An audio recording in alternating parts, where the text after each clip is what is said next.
अस्सलाम वालेकुम स्टूडेंट्स। मेरा नाम अकील अहमद है। मैं यहाँ पे इस चैनल पे अल्लामा इकबाल यूनिवर्सिटी का जो कोर्स है, कोर्स नंबर 1345 के लेक्चर दे रहा हूँ। कुछ स्टूडेंट ने कहा है कि इम्पोर्टेंट सवालात बनाएं। वैसे तो मैं इम्पोर्टेंट सवालात पे जो है हक में नहीं होता कि पूरी किताब पढ़ना चाहिए, लेकिन स्टूडेंट का मैसेज थे तो क्योंकि टाइम आपका पेपर कल है, इम्पोर्टेंट सवालात बाकायदा लेक्चर नहीं हो सकते। लेक्चर देने में पूरा तकरीबन 4-5 महीने चाहिए सारे कोर्स को कवर करने में। तो आपकी किताब में अच्छी तरह लिखा हुआ है, अगर आप थोड़ा उसको तरीके से पढ़ेंगे तो आपको सब समझ में आएगा। मैंने अपने अपने दिमाग के हिसाब से जो कि स्टडी होनी चाहिए स्टूडेंट को जाने से पहले, वो सवाल बना दिए। बाकी मैंने कभी आज तक ज़िंदगी में गैस पेपर पर यकीन नहीं करा है क्वेश्चन पे, लेकिन एक टारगेट होता है अपनी स्टडी करने का। तो मैं सवाल नंबर 1 मैंने बनाया है, चैप्टर शुरू से बनाया है, कारोबार से क्या मुराद है, कारोबार की तारीफ बयान करें। ये मुझे ज़्यादा इंपॉर्टेंट लगता है क्योंकि कारोबार के हवाले से कोई भी सवाल कर सकता है। कारोबार एक तालिब इल्म को कारोबार से क्या फ़ायदा हो सकता है ऐसे भी कर सकते हैं। जनरली जो है ये इस किस्म के सवाल है तो इंटरमीडिएट बोर्ड के अंदर या बीकॉम लेवल पे कराची यूनिवर्सिटी से आते हैं, लेकिन आपके अल्लामा इकबाल यूनिवर्सिटी था मुझे नहीं पता, मैंने अभी तक कोई पेपर देखा नहीं इनका कि किस तरह सवाल आते हैं। पर ये आप ज़रूर इनको देख लीजिएगा, कारोबार से क्या मुराद है या कारोबार की तारीफ बयान करें। डेफिनेशन ज़रूर आनी चाहिए। जिस टॉपिक का आप इम्तहान देने जा रहे हैं उसके डेफिनेशन के चांसेस ज़्यादा होते हैं।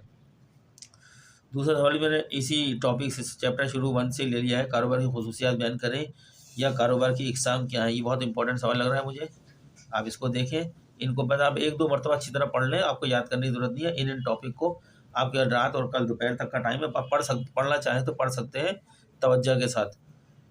फिर इम्तहान में तो अपने अल्फाज में लिखा जाता है। फिर सवाल नंबर 3, माशी निज़ाम की इकसाम और इन पर मुकम्मल रोशनी डालें। या माशी निज़ाम से क्या मुराद है। 3-4 माशी निज़ाम हैं, उनका अलग अलग सवाल कर सकते हैं कि इस तरह की माशी निज़ाम और उसकी खसूसियात बयान करें, इस तरह कह सकते हैं। या इस तरह से सरमायादारा निज़ाम और इश्तराकी निज़ाम के दरमियान जो है मवाजना करें। या कह सकते हैं मखलूत माशी निज़ाम क्या होता है, इसको मुकम्मल तफसीलन बयान करें, इस तरह भी कह सकते हैं। या मखलूत माशी निज़ाम की अहम खसूसियात बयान करें। इस तरह सवाल के अल्फाज चेंज हो सकते हैं आप, लेकिन तीनों को पढ़ के जाइएगा। मेरा कहने का मकसद है यहाँ आपको याद नहीं कराने के लिए दिए गए, याद तो हो भी नहीं सकते हैं, लेकिन आप इनको पढ़ के जाइएगा, आपका कॉन्सेप्ट थोड़ा बहुत क्लियर हो जाएगा। किताब में ज़्यादा मुश्किल नहीं लिखा, आसान अल्फाज में लिखा हुआ है, आप ज़रा तवज्जो से पढ़िएगा, ठीक है। फिर मैंने क्वेश्चन नंबर 4 दिया है, कारोबार, कॉमर्स, व्यापार में फ़र्क बयान करें।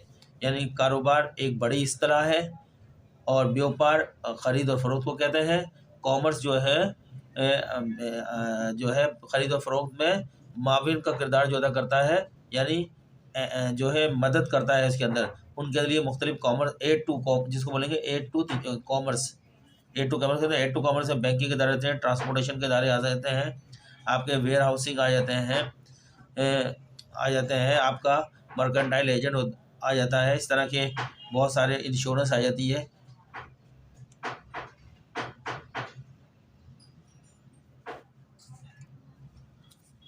सवाल नंबर 4 में मैंने दिया है, पेशा और कारोबार में फ़र्क बयान करें।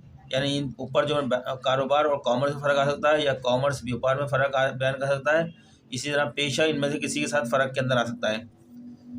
सवाल नंबर 5 में कहा है, कारोबारी माहौल से क्या मुराद है, बिजनेस एनवायरनमेंट क्या होता है और कारोबारी माहौल के अवामिल, इनके फैक्टर्स को बयान करने के लिए कह सकते हैं।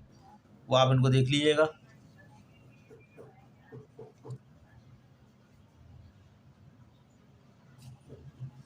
नंबर 6, कारोबारी लवाजमत से क्या मुराद है। यानी एक कारोबार शुरू करने के लिए किन किन अहम इसेंशियल क्या क्या लाजमी होते हैं, जो पॉइंट्स वो उनको मद्देनजर रखा जाता है।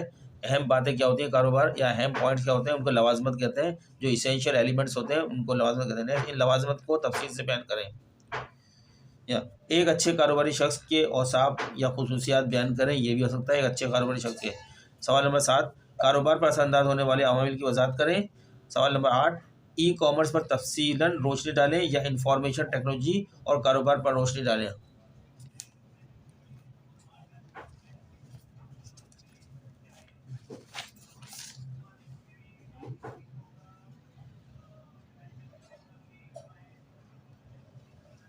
ठीक है, ये मैं दिखा रहा हूँ आपको। अगर आप कैमरे से अगर आपका छूट गया है। बाकी सवाल नंबर 9 आपको नज़र आ रहा है, तवाज़ुन अदायगी से क्या मुराद है, या पाकिस्तान का तवाज़ुन तिजारत और अदायगी की वजाहत करें। सवाल नंबर 10, पाकिस्तान की तिजारती पॉलिसी बयान करें या पाकिस्तान की दरामदी पॉलिसी बयान करें। सवाल नंबर 11, मलकियत फ़र्द वाहिद की तारीफ, खसूसियात और फ़ायद नुकसान पर रोशनी डालें, या शराकत दारी की तारीफ और खसूसियात और फ़ायद व नुकसान बयान करें। 12 में मुश्तरका सरमाया कंपनी से क्या मुराद है, जॉइंट स्टॉक कंपनी जो होती है, इसके फ़ायद और नुकसान बयान करें। नंबर 13, शराकत दारी और मलकियत फ़र्द वाहिद में फ़र्क बयान करें।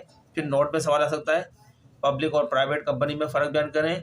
पब्लिक कंपनी और प्राइवेट कंपनी यानी निजी कंपनी बोलते हैं जिसको बनाने के लिए कंपनी को कम से कम 2 अफराद और ज़्यादा से ज़्यादा 50 अफराद हो सकते हैं, जबकि पब्लिक कंपनी को बनाने के लिए कम से कम 7 अफराद और ज़्यादा से ज़्यादा पर कोई पाबंदी नहीं है। इस वक्त पहले कंपनीज ऑर्डिनेंस 1984 चलता था, इस वक्त जो है कंपनीज एक्ट 2017 नाफिज हुआ है इस वक्त पाकिस्तान में। मुश्तरका सरमाया कंपनी की तश्कील यानी एक मुश्तरका सरमाया कंपनी जॉइंट स्टॉक कंपनी को कैसे फॉर्म किया जाता है, कैसे बनाया जाता है, उसको हो सकता है मेमोरेंडम ऑफ एसोसिएशन यानी आइन कंपनी जो होता है वो उसके ऊपर बयान करें, जिसकी 4 शिक्के होती हैं, 4 या 5 होती हैं। नाम की शिक होती है, मकासद की शिक होती है, सरमाए की शिक होती है और एड्रेस की शिक होती है इसके अंदर।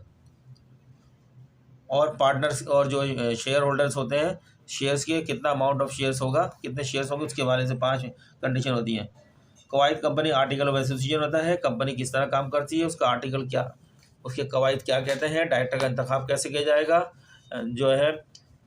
डायरेक्टर को ट्रांसफ़र कैसे जाएगा, इलेक्शन कैसे होंगे कंपनी किस तरह मीटिंग अरेंज करी, सब कवायद के अंदर होता है। बाजारकारी यानी मार्केटिंग के ऊपर कोई भी सवाल आ सकता है। ये मैंने आपके सामने कुछ रखे हैं, इनको आप सिर्फ एक नज़र पढ़ लें, थोड़ा सा आपका कॉन्सेप्ट क्लियर हो जाएगा। याद करने को नहीं कह रहा, लेकिन आप इस वक्त पढ़ ही सकते हैं और कुछ नहीं कर सकते। मैं इन सब के ऊपर आइंदा बाकायदा पूरे लेक्चर बनाऊंगा।